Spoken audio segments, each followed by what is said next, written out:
of course, our beautiful listeners there on Q Radio 103.3. Welcome back to yet another edition of The Viewpoint. I am your host, Saja Brito.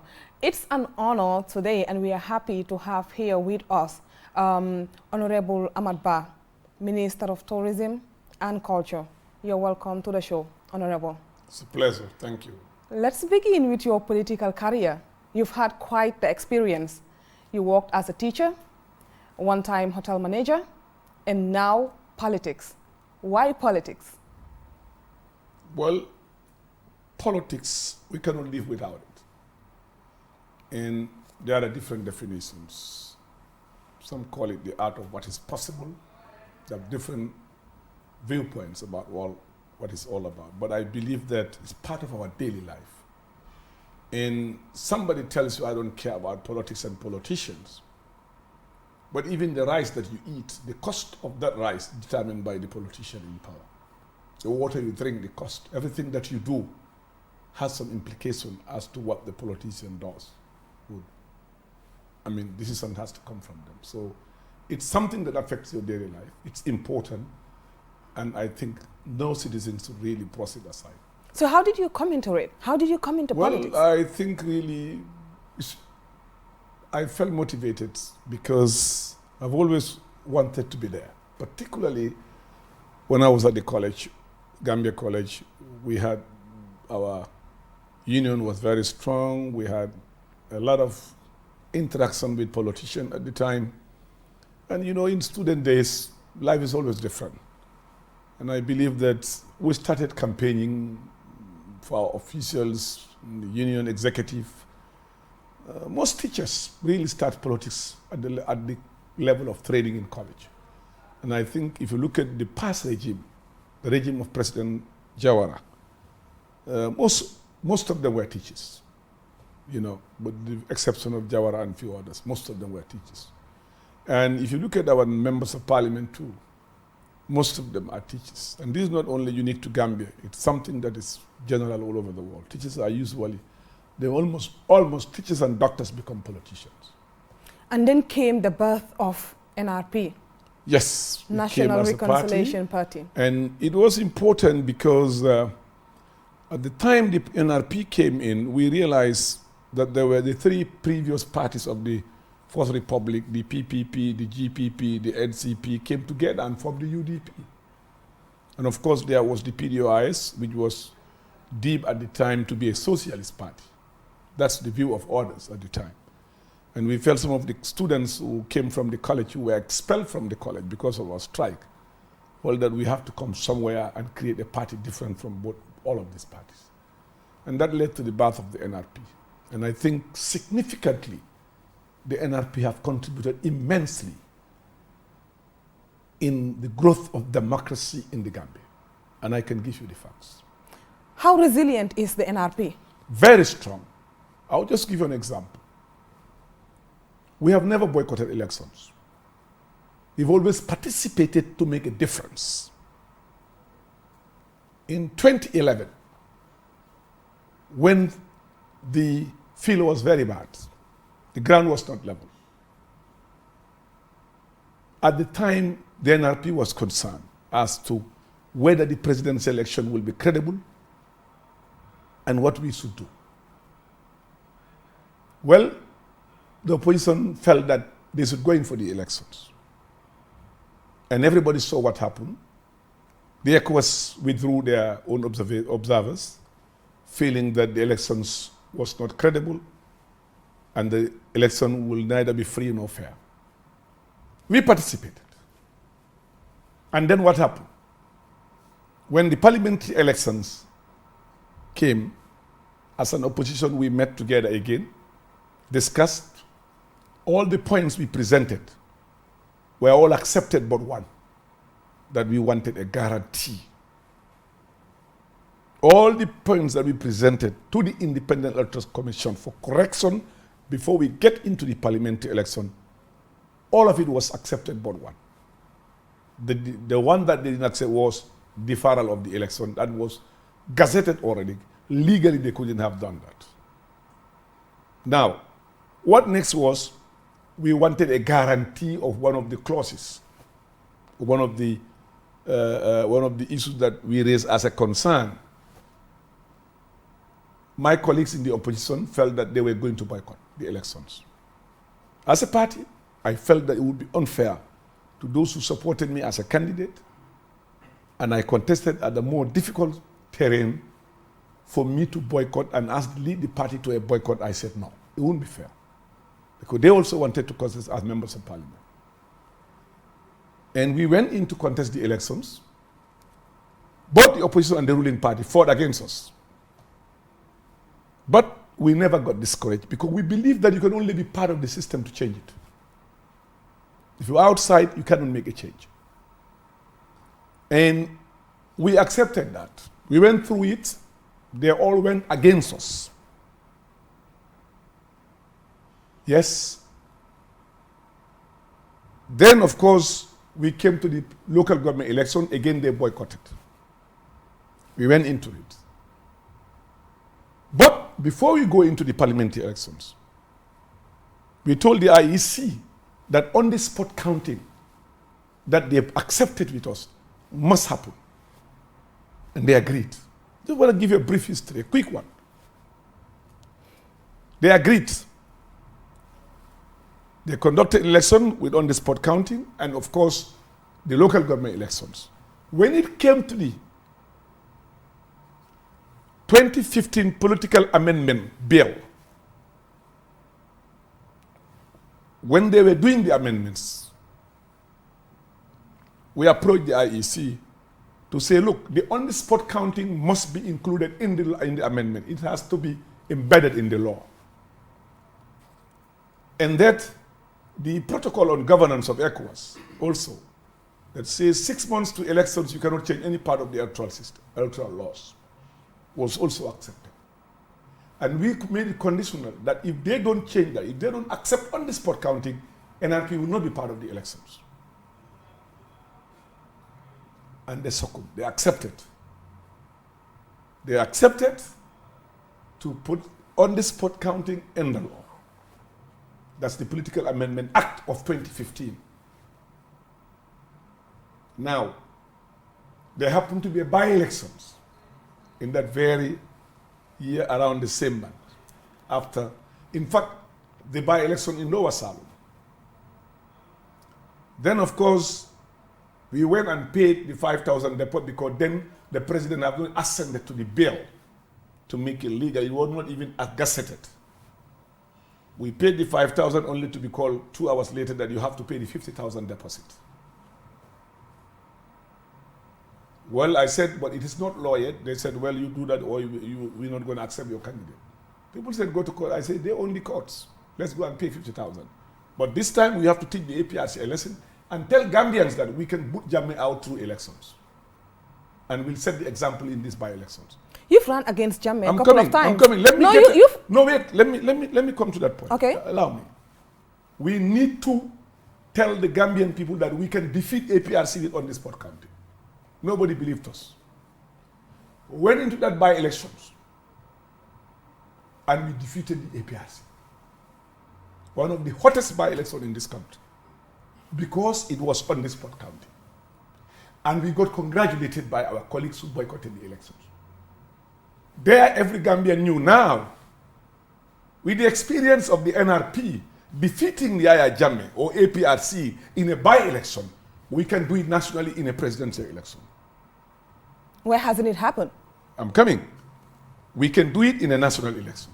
The presidential election, we can defeat Jammeh in the election, because the NRP have done it in a by-election, where the entire executive, the entire machinery of the APRC was mobilized against the NRP for a fight. And we won the fight. We won the elections. And that motivated every Gambian, yes, we can do it. We can put this regime out if we are committed and if we are together. And that motivation led to what we are enjoying today. And that came because of the resilience, the commitment of NRP to democracy, participatory democracy. And that's why we feel that anybody who talks about the victory of 2016, the 4th of December, you must take into account the success that NRP achieved by virtue of the 2015 Political Amendment Act, that we insisted that on-the-spot counting has to be part of the law, and that we went to the polls and defeated the APRC. You've run against Jammeh a couple of times. Yes, you there didn't was win. no on-the-spot counting. You didn't win. There was no on-the-spot counting at the time. Was that the reason why you didn't win? One of the reasons was, yes. What are the other reasons? Well, divided opposition had contributed to that. We were divided and fragmented. When we came together, when we knew that there is on-the-spot counting, when we knew that the NRP have defeated the APRC in a by-election on-the-spot counting, then Gambians can do it. And I think we deserve that credit from those who try to narrate the political history of the Gambia in the last 22 years. Unfortunately, we have so many dishonest, so many, not everybody, I'm saying so many dishonest narrators of our history that they always distort the facts and don't want to say the truth. And that's very sad. What are those facts, Honorable? They have not even mentioned what I've just told you. And that's the reality. And it's always important when you're speaking, when you're narrating, when you're writing, you write the facts. For the next 100 years to come, people are going to read these things. Our children, their children, those yet unbound, should be reading facts. National Reconciliation Party. Why the name Reconciliation? The country needed that. And until to this day, the country needed reconciliation. If you look at the definition of reconciliation in the Bible,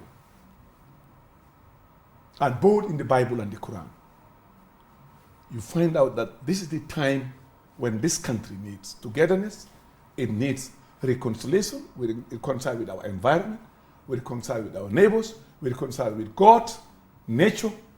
This is what this country needs. And we stand very firm and are committed to that process. How do you reflect back on your days as a National Assembly member? I think the record speaks for me. The record can really speak for me. And I think every Gambian, you hate me no matter what. What was your greatest achievement? Was to put in the mind of the dictator that whatever you're going to decide, you think of what would be Ahmad Ba's reaction. So I was right in the mind of a head of state who would always think of whatever decision he takes, that what would be Ahmad Ba's reaction to what I'm going to do. And I was able to achieve that. And that's the greatest achievement of any opposition leader.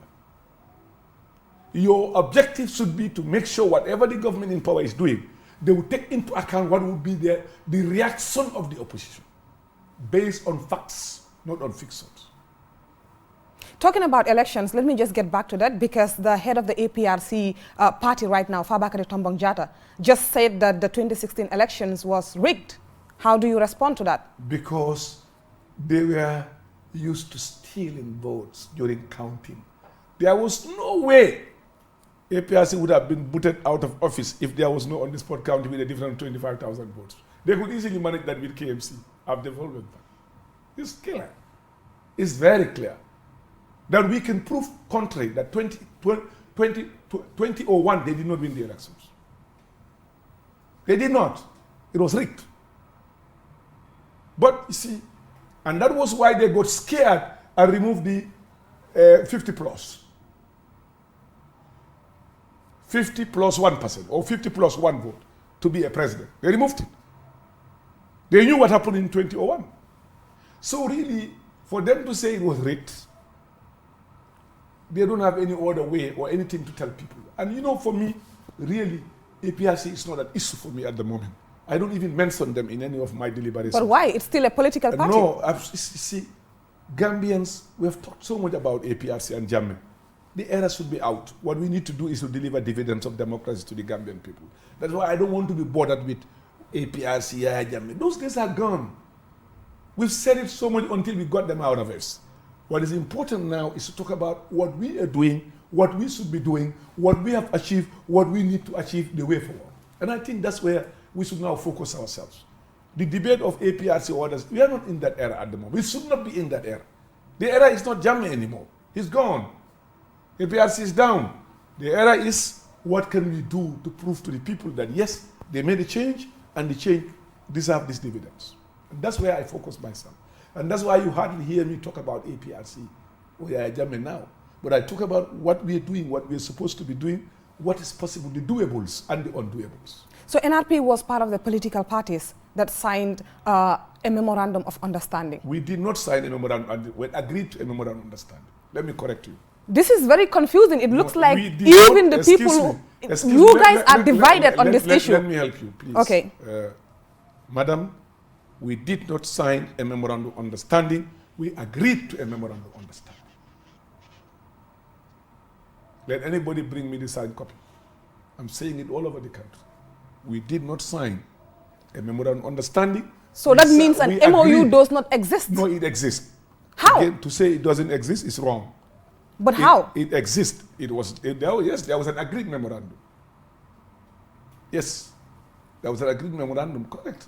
To say it doesn't exist, that's correct. That's not correct, rather. It's wrong. It existed. There was a memorandum. There was. There is still a memorandum. There's still an agreed memorandum, yes. And what does it say? What? Tell me. You read it. Tell me. I cannot. First thing first, they say that it's 3 years that the president is supposed to serve. But now even the people who agreed on the MOU. Don't use the word supposed to serve. Don't 3 use years. supposed to. No, yes. Okay, Don't Honorable. see, Okay, 3 years. Yes, it was agreed that the president should serve exactly for 3 years. Use the right words. Should serve for 3 years. Exactly. Correct. But now even the people who agreed on the MOU are divided. Some have come out to say that he is supposed to follow the Constitution, which says that he is to serve for 5 years. Yes. Where do you stand?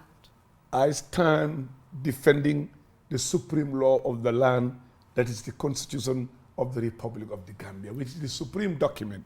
President Barrow was given a certificate when he got elected for a 5-year period. And he cannot go against the Constitution. For what reason? Why should he violate the Constitution? I ask you that question. Tell me why. The law says 5 years. Gambians elected you for 5 years, President Barrow. I'm giving a certificate for 5 years. Why should President Barrow go against the Constitution when he is healthy, when he can perform and capable to do his job? Tell me. A politician was here. That's his opinion. Sat where you're sitting right now, and he said... People have a right to their opinion. But we can also differ. I want to tell you that President Barrow was elected for 5 years, and he's a 5-year president. Many people refer to you as the president's praise singer. How do you I am not respond to that? A praise singer, and I will never be anybody's praise singer. But I believe in saying anywhere I go my honest and sincere opinion on issues. Whether you like it or not, I am never and can never and will never be a praise singer of anybody. But I will always speak my mind. That I will never give in or give away to anybody. And I believe that anything that I speak about is something that I believe in. That's very interesting. Yes. How does it feel being the Minister of Tourism? One of the biggest challenges in my life was this job of tourism. By the time we came in, most people have left this country. We lost most of our tour operators. We lost most of our businesses. And tourism is one of the best vehicles for growth and economic development. And if you know the amount tourism is contributing in this country, I'm sure you will appreciate that it is extremely important in our economy. Therefore, to get that right with little resources in a very short space of time, competing with people with a lot of money was the biggest challenge we ever had. But we're able to make it. We have a fantastic team, very well motivated team in the Ministry of Tourism, in the Tourism Board, Gambia Tourism Board, in the National Center for Arts and Culture, in the GTHI, and also a cabinet that was very supportive. All my colleagues, from the president, all the ministers, put all hands on deck to support the tourism sector to make sure that we succeed. And in fact, even most civil servants and Gambians in general, particularly those in the diaspora, supported our policies and programs and participated and are doing it until tomorrow. So it was a collective effort collective responsibility that we all have to enjoy to get to where we are. Well, when we talk about tourism, it seems most people tend to focus on bringing visitors in the Gambia. But what about inbound tourism? How significant is that? Well, the problem with interstate tourism is the question of the facilities are not in place up country. And it has become too expensive for Gambians. The pricing structure is very discriminatory against Gambians. You can accept a Tubab to come and pay you £15 bed and breakfast, or £20. When a Gambian come to ask you a room, you talk about $2,000 or $3,000, ask him that price. So we've seen a lot of things that need to be corrected. And we are working on that so that Gambians can make holiday in their own country. And that's why we want to encourage, as a government, building 2-3-star hotels up country, particularly the River Gambia, using the banks of the River Gambia, the beauty of our country, and the natural beauty of the Gambia, so that Gambians can really explore their country, go and see themselves, and enjoy the beauty of our beautiful land. And we're working on that. Another problem that we are seen to be facing in the tourism industry is the seasonality. And I always argue this with tourism officials when they say, well, you know, Gambia's tourism industry is seasonal. No. But seasonality... We are closing that chapter now. Seasonality, let me learn. Seasonality is a characteristic of every tourism industry. It's just a matter of what other things do we have in place. Yeah. The Gambia is sold as a sun, and sea destination. It has been sold, that package has been sold for a very long time. There has to be something new. Yes. What is there that is coming? Well, apart from the sun, and the sea package. Let me tell you, ecotourism is becoming an interesting thing. And tourists now, the segment of tourists you have, they have different feelings and different desires when they come on holidays. There are those who want to be in the beach, enjoy the sun. There are those who want to explore the country. And you see them going round trips all over. But what this government have done is to make sure we have all year round tourism.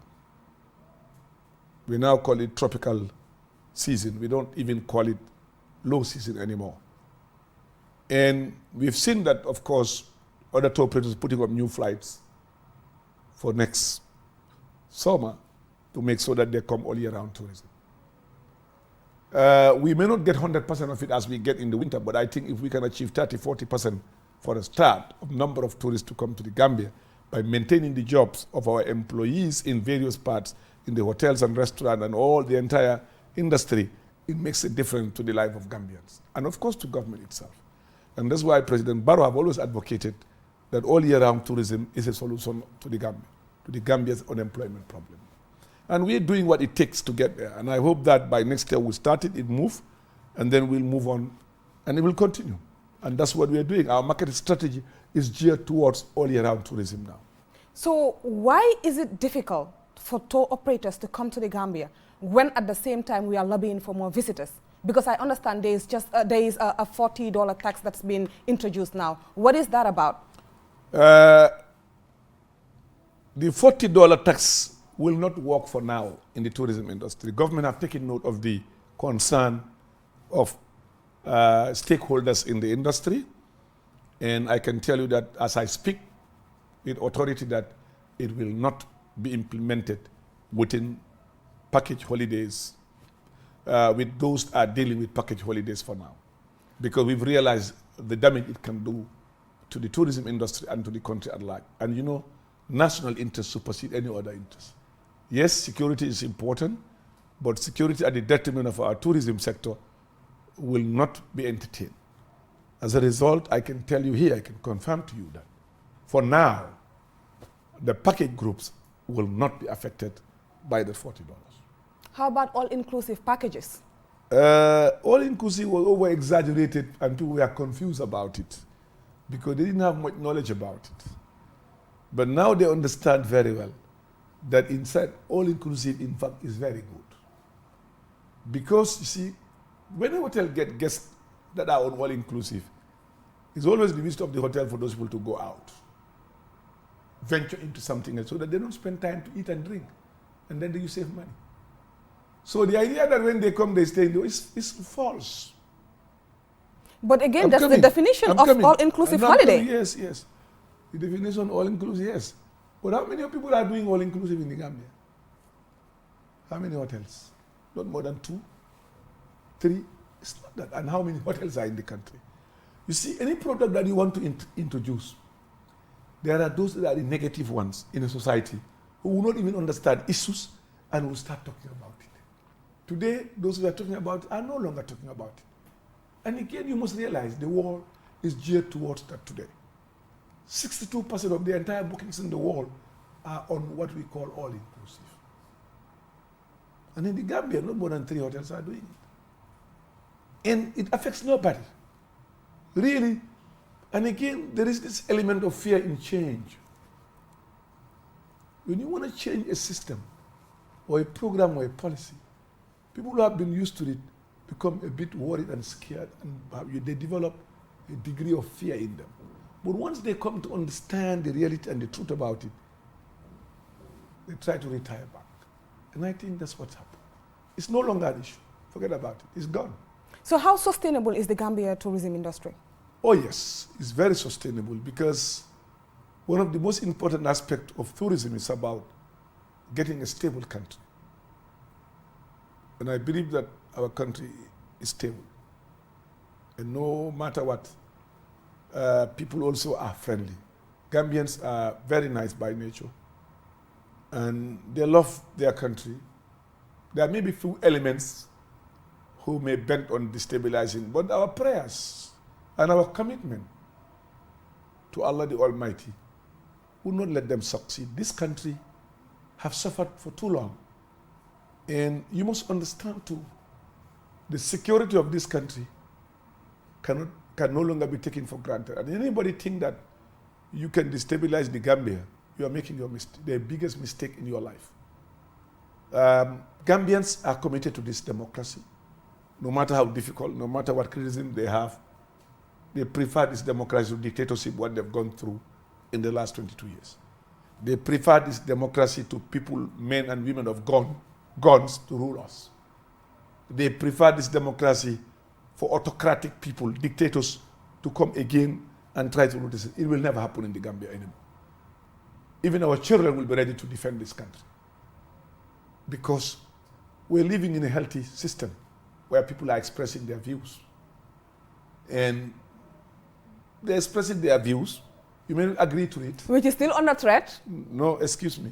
Which is still under threat, Honorable. It's very debatable, but okay. That is your view. You have a right to your view. But that is not my view and the view of many Gambians. But you have a right. That's your view as QTV employee. You feel our democracy or our freedom is under threat. That's your view. No, I'm just correcting when you say that people can express their view. I said, okay, people can express their views, which is right, but the laws are still there. The laws are still there, Honorable. It's debatable. Excuse me. The laws have not been used since we came to power.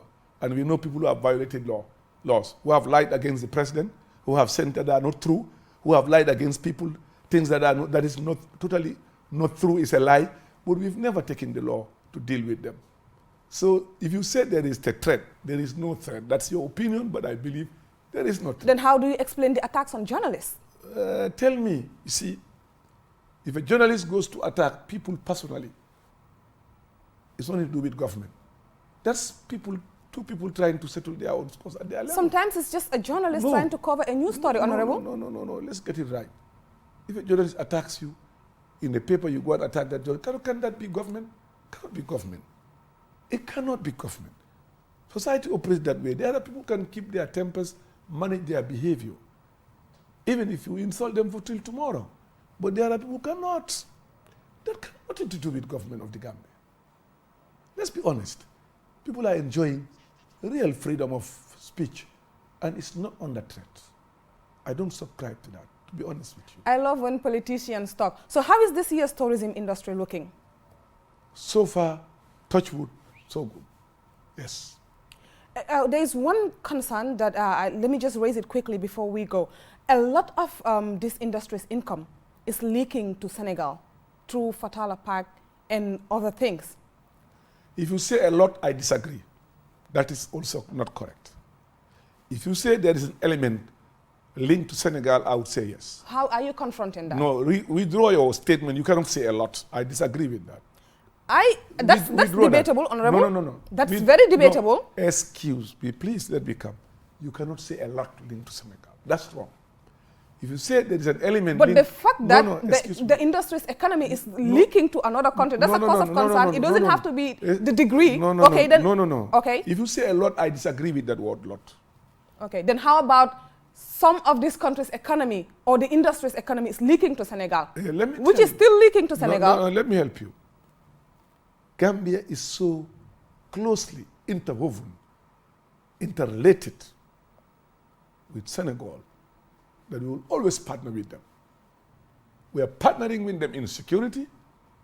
We'll partner with them in trade. We'll partner with them in culture. We'll partner with them in tourism and in every aspect of it. But as a government, we're not sleeping. Hopefully by end December, our tourists will not go to Fatala anymore. Because what is in Fatala will be in Abuko, will be in Kiang Forest Park and other places of the Gambia. And we've gone too far. We've signed the agreement. And now the Ministry of Environment is working on that with the support of tourism to make sure we get all those wildlife at Fatala will be in Abuko. Simple. So if you're saying we're conscious of the fact that we need to protect and preserve, our nature and also make good use of it by our tourists being given something that they would appreciate to spend their money here. We are aware of that as a government. And we've taken measures, and we've gone too far into it. And we hope by end December, we should be able to have all those things right at Abuko. So, and then for people to go on excursion to Senegal, it's beautiful.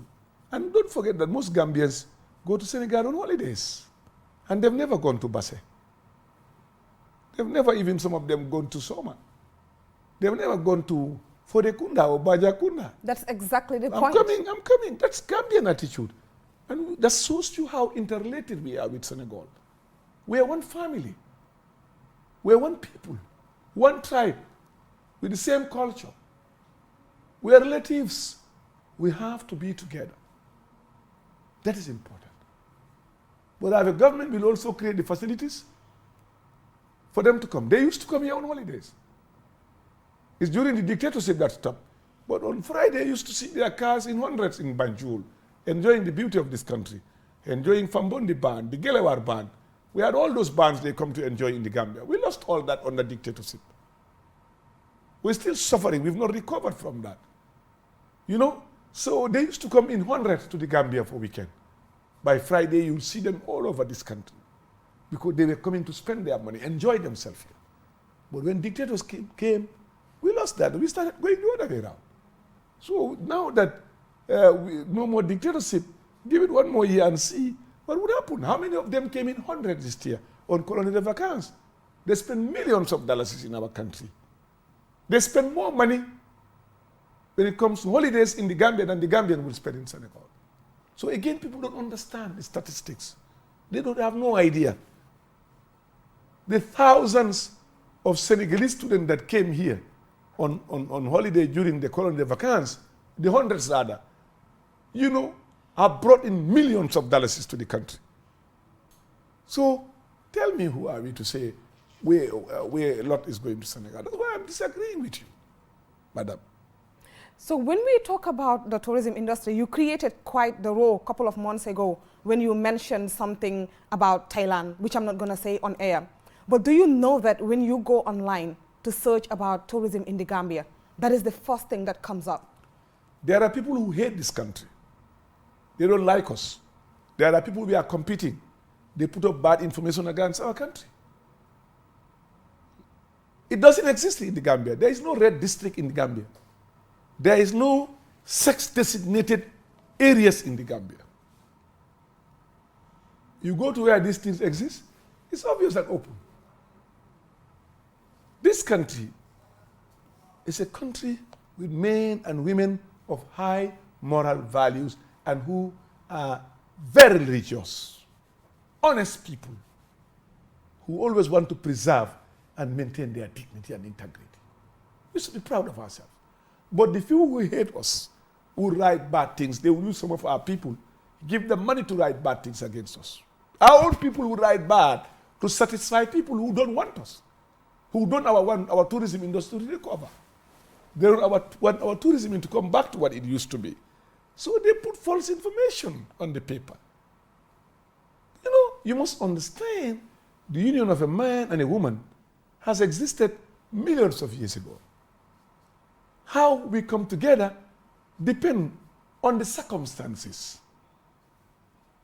By virtue of your dress, your beauty, by virtue of maybe inducement, by virtue of all other means happen between men and women that have existed here for millions of years. So for anybody to say that you need to gamble, it's not true.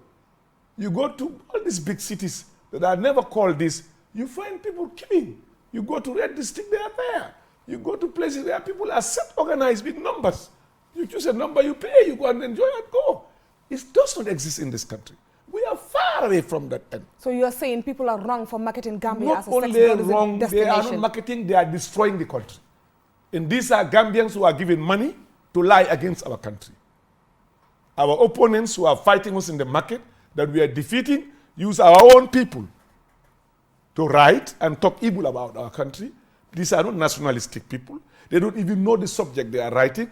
We will take anybody to court to prove that if we are that in the Gambia, if that exists in the Gambia, you prove to us. And we're not going to mince our words about that. So people must be responsible as to what they write about their country. Nationalism is key to the national development and for any nation to succeed. So you can just use your laptop and start writing evil things about your country when what you are writing is a lie. Prostitution exists everywhere in the world. Anywhere in the world. And here, I'm not saying it doesn't exist, but I can tell you that it's not anything that you can even notice.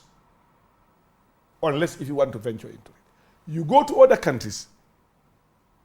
By the time you move, you see hundreds in the streets. You go to areas they call the Red District. We don't have that in this country. We have beautiful men and women in the Gambia. Very honest people. Very, very lovely people with high moral values. Very religious and respectable. Now, quickly, let's talk about the Saudi Arabia thing. I don't want to call it a deal because then you're going to say it's not a deal, it's just an agreement or something. What was that Saudi Arabia thing about sending Gambian youth over there to work?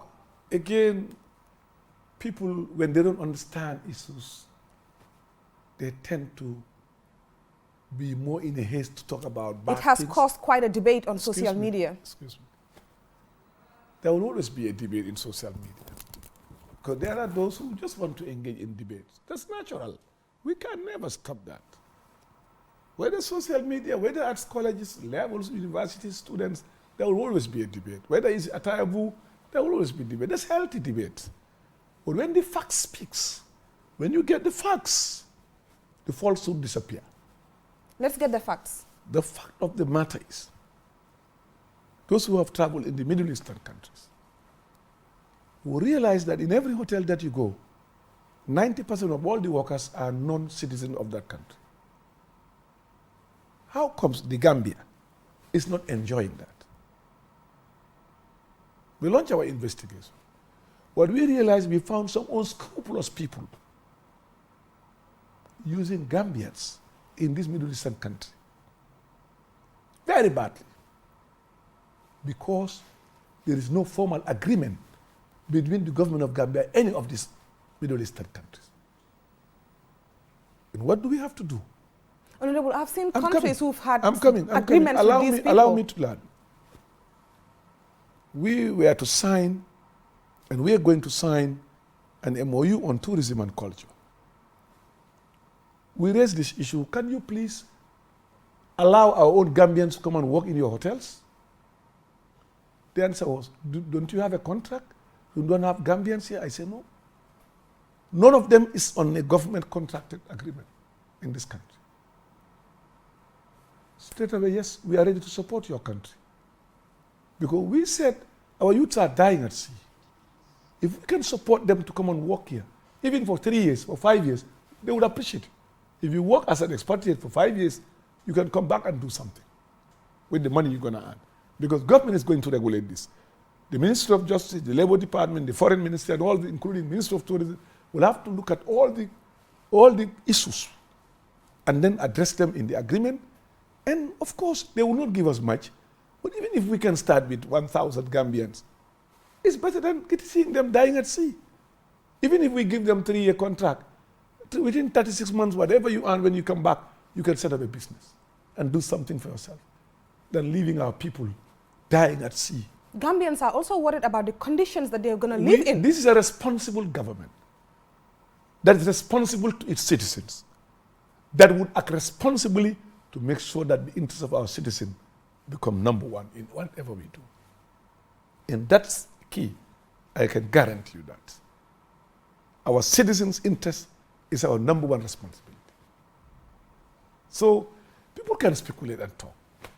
And do you know that those who even were forced to talk about are now inquiring, when are we going to Saudi Arabia? Because they went on talking not knowing what we are talking about. So, but then it's healthy, because it's our responsibility to educate, to inform, and to tell people what we are doing. And that's why we never hesitated to give them the facts. What is next for the NRP party? What's next for them? Our convention in December. And I would apply for leadership. Yes. I would still apply to be elected as a leader. So which means Honorable Ahmad Ba is ready? I am more than ready. Yes. What do you have to say to the Gambian people out there? Let's debate. It's important, but we have to work hard. We cannot be sitting idly, talking without working. Hard work is the solution to our problems. No miracle can solve our problem unless we work hard.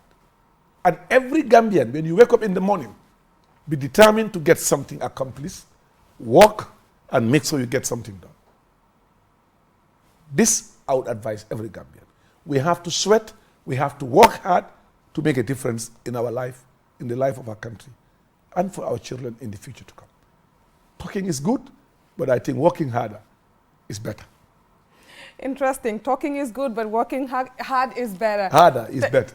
Thank you very much, Honorable. Interesting conversation there with Honorable Ahmad Ba, the Minister of Tourism and Culture. It was an honor having you on our platform, and thank you very much for coming. Well, this now brings us to the end of this edition of The Viewpoint. Thank you very much for watching, and for those of you listening on Q Radio, thank you very much for listening. Do join us next week for another exciting episode. Thank you very much, and bye for now. Stay tuned for more great shows.